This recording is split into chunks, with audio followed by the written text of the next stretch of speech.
जय हिंद एस्पिरेंट्स। मैं रूबी ठाकुर स्वागत करती हूं आप सबका एसएसबी क्रैक एग्जाम चैनल पर। तो आज मैं आपसे बात करने आई हूं एक नए टॉपिक पर, और आज का जो टॉपिक है that is related to India and China. So we all know कि किस तरह से हमारे इंडिया और चाइना के बीच के रिलेशन हमेशा से रहे हैं, बट उन सबके बीच में भी अभी एक लेटेस्ट आर्टिकल जो कि पब्लिश हुआ चाइना के अंदर, उनके ही करंट डेली ग्लोबल टाइम्स के अंदर, एंड उस पर्टिकुलर आर्टिकल में सराहा गया है इंडिया की पॉलिसीज को। किस तरह से इंडिया वर्ल्ड वाइड पॉलिसीज बना रहा है, किस तरह से इंडिया ट्रेड के अंदर प्रोग्रेस कर रहा है, और किस तरह इंडिया अपने आप को एक सेंटर उस पर अपना जो एक नाम बना रहा है। तो चलिए जानेंगे आज की वीडियो लेक्चर में कि क्या कहना है उस पूरे आर्टिकल का। So India has become a more strategically confident and proactive in creating and developing a Bharat narrative. So Bharat narrative से अगर हम समझे तो इसका मतलब ये है कि किस तरह से इंडिया अपने आप को एक सेंटर पोजीशन पे, एक लीडिंग पोजीशन पे रख रहा है। हर जगह किस तरह से वो अपना एक भारत नैरेटिव या इंडिया का एक फीचर उसमें ऐड कर रहा है। तो इसी बारे में पूरा का पूरा आर्टिकल लिखा गया था। So this was article published in China's Global Times praising India's significant strides in the spheres of economic, social governance and foreign policy. And ये पूरा आर्टिकल लिखा गया है जो कि जब से प्राइम मिनिस्टर मोदी जी ने लीडरशिप संभाली है उसी के बाद इंडिया ने किस तरह से प्रोग्रेस किया है वर्ल्ड वाइड रिलेशंस के अंदर भी इसके ऊपर बात की जाएगी। सो ग्लोबल टाइम्स एक जो कि उनका prominent street run Chinese media outlet है, उन्होंने ही पब्लिश किया आर्टिकल जो कि लिखा गया है by the Zhang Jiadong. So he was the writer of this particular article. इन्होंने हाईलाइट किया है इंडिया का remarkable achievements over the past 4 years। So सबसे पहले बात की दे एक्नॉलेज जो कि इकोनॉमिक ग्रोथ देखी गई इंडिया के अंदर। वी ऑल नो कि अगर हम कंपैरिजन करें लास्ट 5-6 सालों से और आज के टाइम पे इंडिया, अगर हम कोविड वाला टाइम हटा दें, so how India has progressed we all know that. And उसी पर्टिकुलर चीज को चाइना के उस आर्टिकल में भी पब्लिश किया गया। So improvements in urban governance, shift attitude towards international relations notably with China. किस तरह से इंटरनेशनल रिलेशंस में शिफ्ट देखा गया उसके ऊपर बात की गई। फॉर एग्जाम्पल उनका कहना था, जो उसमें एग्जाम्पल कोट किया गया था, कि पहले जब भी इम्बेलेंस, जब ट्रेड इम्बेलेंस डिस्कस किया जाता था इंडिया और चाइना के बीच में, तो पहले जो प्राइमरली फोकस रखा जाता था that was China's measures to reduce the trade imbalance. But अब ऐसा है कि इस पर्टिकुलर टाइम पे जो हमारा एक ग्रोथ है, अब इस टाइम पे इंडिया जो फोकस करता है that is on the India's export potential, ना कि चाइना के मेजर्स के ऊपर। दे focus more on their potential to export. So Zhang said in this particular article, it's a rapid economic and social development. India has more strategically confident and more proactive in creating and developing a Bharat narrative. जैसे कि मैंने आपको starting में ही बताया कि आप ये कह सकते हैं कि अपने आप पर विश्वास वही चीज है जो सबसे ऊपर पर्टिकुलरली इंडिया इस टाइम पर अपने इंटरनेशनल रिलेशंस में सबसे पहले रखता है।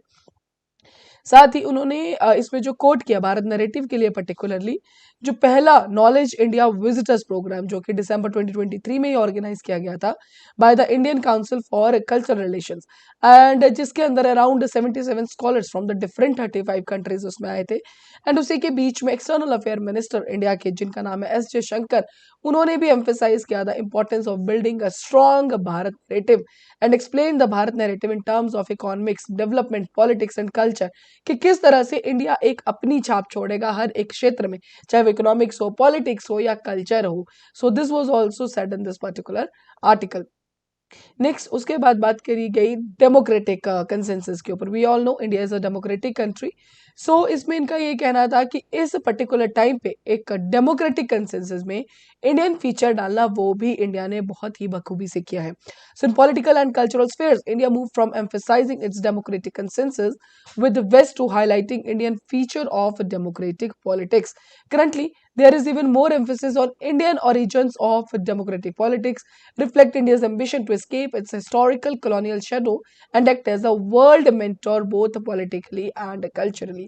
No doubt, culturally एक इंडिया को mentor जरूर बोला जाता है, बट politically भी इंडिया अपना वहाँ पे मार्क जरूर बना रहा है, and it is acting as a world mentor इस टाइम पे, अगर पर्टिकुलरली इंडिया की बात की जाए। And particularly article also lauded जो कि फॉरेन पॉलिसी स्ट्रेटेजी इस टाइम पे मोदी जी ले रहे हैं फॉर पर्टिकुलरली इंडिया। वो कह रहे थे कि उसमें मल्टी अलाइनमेंट अप्रोच जो पहले चल रहा है कि नॉर्मली जो चेंज देखा गया पॉलिसी के अंदर, फॉरेन पॉलिसीज के अंदर, that is multi alignment approach and bolstering ties with major global powers such as US, Japan, Russia, while displaying a non-stance in the Russian-Ukraine conflict। उनका कहना ये था, उस आर्टिकल में ये पब्लिश किया गया था कि इस पर्टिकुलर टाइम पे जो इंडिया की फॉरेन पॉलिसी ना कुछ देशों से हटके डिफरेंट कंट्रीज के साथ अलाइनमेंट के ऊपर ज्यादा फोकस की जा रही है। पर्टिकुलर अगर हम बात करें, नॉर्मली भी अगर हम अपनी पॉलिसीज देख रहे हैं, सो मेजर वेस्टर्न पावर से हटके जो हमारी साउथ ईस्ट कंट्रीज हैं, ग्लोबल साउथ पे फोकस करना इस टाइम पर इंडिया का मेन फोकस एरिया देखा जाता है। चाहे हमने G20 समिट के अंदर भी हमने ये देखा, जैसे अफ्रीकन यूनियन के लिए स्टेप लिया गया, तो ये these are all the policies which are taken by the India particularly at this time. India has always considered itself a world power. However, it has only been less than 10 years since India shifted from multi-balancing to multi-alignment, and now it's rapidly transforming toward a strategy of becoming a pole in the multipolar world. जैसे कि मैंने आपको starting में बताया कि yes, India इस time पे बिल्कुल सेंट्रल पोजीशन पे एक हर जगह फोकस एरिया में प्ले कर रहा है। So yes, this is the particular policy के ऊपर हम बात कर सकते हैं कि acting as a pole in the multipolar world. अगर बात करें कंक्लूजन में, जो कि ऑथर का भी उसमें कंक्लूजन था, that is it appears that a transformed, stronger and a more assertive India has become a new geopolitical factor that many countries need to consider. किसी टाइम पे अगर हम आज ज्यादा नहीं 10 साल की भी बात करें, तो इंडिया का एक जो अपलिफ्टमेंट हुआ है, इंडिया का जो वर्ल्ड लेवल पर डिफरेंट समिट्स में डिफरेंट कंट्रीज पे रिलेशंस बिल्ट हुए हैं, जिस तरह से हमारा ट्रेड डेवलपमेंट हुआ, इकोनॉमिक डेवलपमेंट हुआ है, वो ऑल ओवर वर्ल्ड ही उसको सराहा जा रहा है। एंड इस बीच में चाइना से इस तरह का आर्टिकल आना भी एक बहुत ही ज्यादा अपलॉडिंग मोमेंट कह सकते हैं, जो कि इंडिया के लिए है। So that was all related to this particular article which was published in the Global Times of the China. So अभी आपकी स्क्रीन पे कुछ courses for the interview, SSB interview की तैयारी कराई जाती है। हर महीने हमारे बैचेस बैठते हैं, आप ज्वाइन कर सकते हैं। साथ ही courses for NDA, CDS, FKR, you can enrol in this particular courses. While enrolling you can use this particular discount code, जो कि वॉरियर10। जैसे आप इस कोड को यूज करेंगे, you will get 10% of on that particular course. So that's all for the day. Thank you so much for watching this video lecture. जय हिंद, जय भारत।